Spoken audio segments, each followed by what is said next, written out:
After Henry Caldwell, a well-known lawyer from Riverton, failed to return from his journey to Teton Village, his son Julian Caldwell set out in search of him. "Officer, this is absolutely unacceptable. Are you even aware who you're speaking of?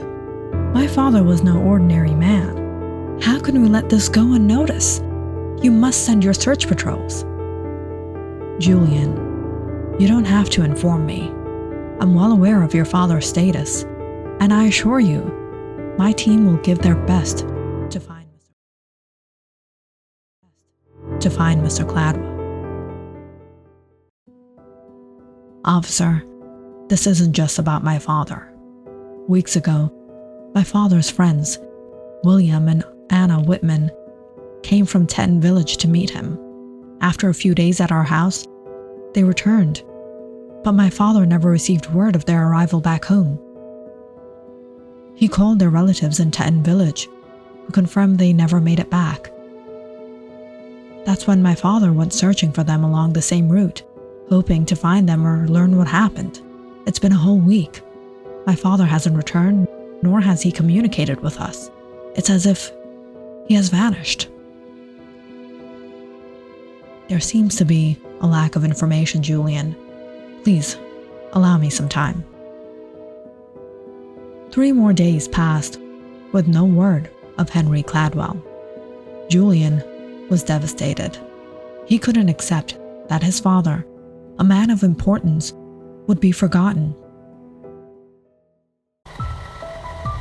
Determined, he set out to search the prairies his father had traveled. Along the way, he questioned travelers, then visited the few homes in the area, speaking with locals. Julian had no plans to return home until he found his father. As evening approached, he needed a place to rest. "Would you know of any place I could get something to eat?" "There's an inn down this route, the Hawthorne Inn. Travelers often eat there or stay the night. You might even get information about Mr. Caldwell there." Just before sunset, Julian arrived at the Hawthorne Inn. A young man sat by the door, and upon seeing Julian, rushed over with a smile.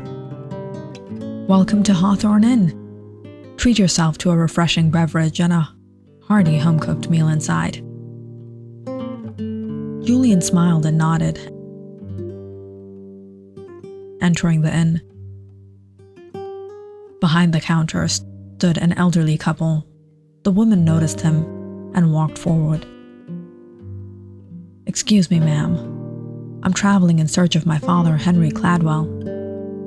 Do you remember if this man stopped by here?" The woman looked at the photo and whispered to her husband in a language Julian didn't understand. He responded, but his accent was too heavy for Julian to comprehend. "I'm sorry, could you repeat that?" At that moment, a beautiful young woman emerged from behind the curtains. "Welcome to Hawthorne Inn. I'm Isla. These are my parents. I'm sorry, they don't speak English. Are you a traveler, searching for lodging tonight?" "Perhaps I could stay for dinner, but I must keep searching for this man." "No, sir. I've never seen him. But I've always had an eerie suspicion about people disappearing around here. Some say the local tribes don't appreciate newcomers on their land." "I see. Could there have been any altercations between them and settlers?" "Yes, quite often. But we bought our land fairly and deserve our rights. You can ask the locals. They'll tell you the same." Julian was impressed by Isla's eloquence and wit. She prepared dinner, and during the meal, he learned The inn was run by the family, Lucille and Stuart Hawthorne, and their children, Isla and Dante. Isla was known for her psychic abilities. She claimed to heal the blind, the deaf, and other ailments. Julian didn't believe her, but humored her. And after dinner, he set out again.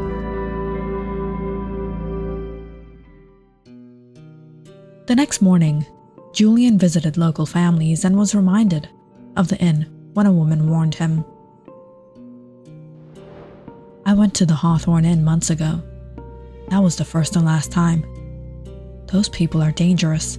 The young woman may be beautiful, but she's as unhinged as her mother.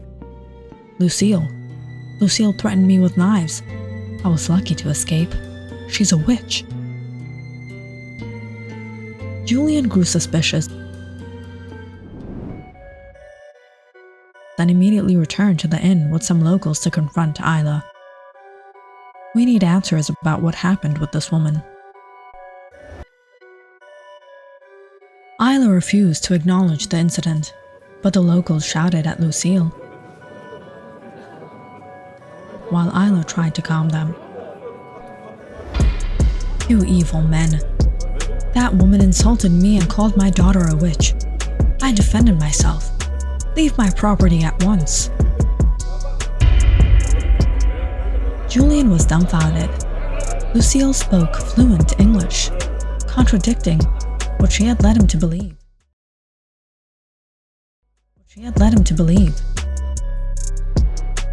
He stopped the men and then left, still enraged.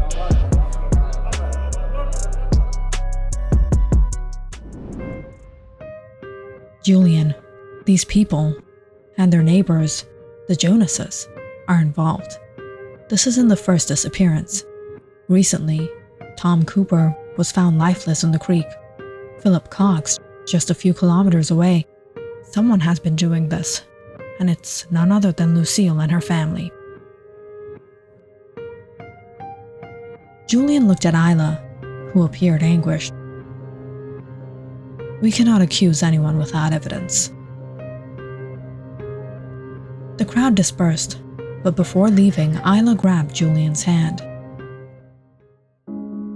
"Julian, return tonight alone. Leave the men. They'll cause trouble. I can help you find your father.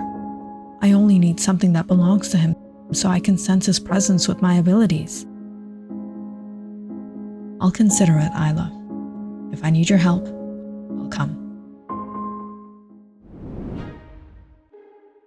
Over the next few days, a lot of people in the area started to gather to protest about their missing family members. Apparently, many others had gone missing, but no one had come forth to investigate their whereabouts. People shouted out against the Hawthorns and other neighboring families who were so-called spiritualists from foreign lands. Some shouted against the Indians that lived nearby. Connor and Stuart Hawthorne had also come to declare their innocence, but they were only prone to hatred. The police finally started to take things seriously and agreed to obtain a search warrant to search every property in the area.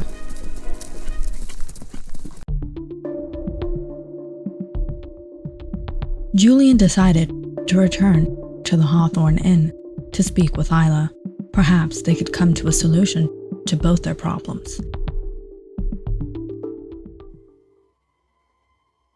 But to his surprise, when he got there, he found the inn absolutely empty.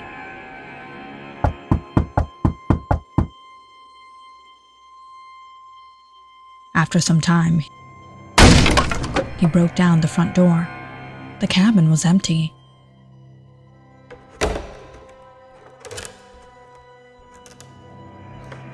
There weren't any food, clothing, anywhere. Did they flee from here and fear the townspeople would do something to them?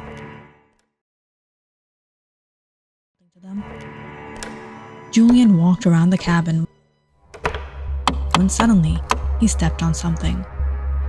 The wooden plank creaked unusually. Julian moved the table aside to discover a strange trapdoor nailed shut.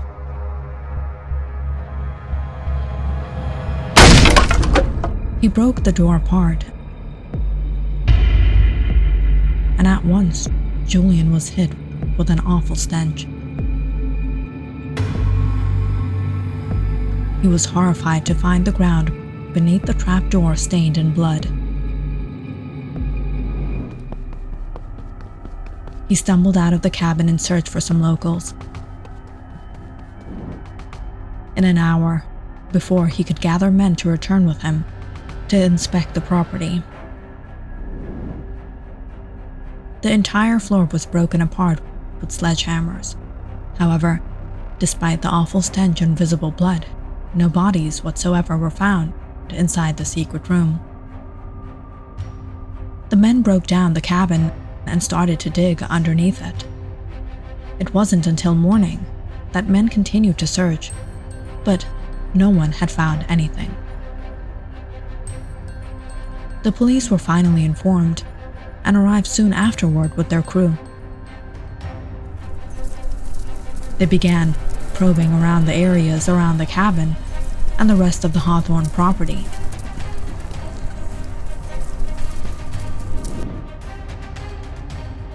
It wasn't until one of the officers noticed the soil of the family's orchards disturbed. Police began searching the orchards among all the vegetable plants, when one of them shouted, "Over here! Over here!" The remains of a man were found. It was identified as none other than Henry Caldwell. Julian was devastated seeing his father's horrible condition.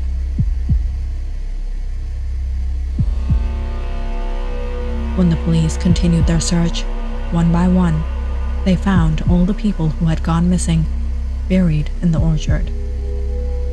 There was no doubt that the Hawthorne were responsible for this.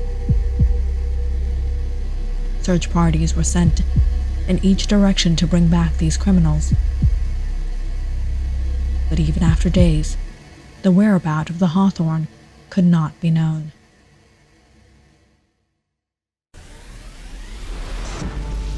It was in the year 1905 that the Hawthornes had bought this large piece of land with very little money and next to no paperwork to show for it. No one cared to whom the land belonged, as the Indians never signed their name on a piece of paper with ink to testify which land belonged to whom. Immigrants basically claimed what was left unoccupied for miles after miles.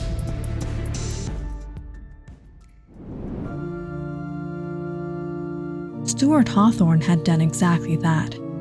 They built the cabin in the middle of nowhere and later converted part of it into an inn.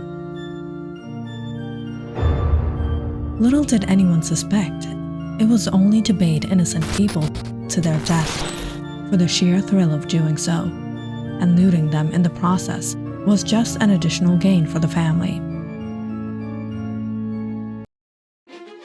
The Hawthornes maintained their orchard from where he harvested food that was cooked for the guests,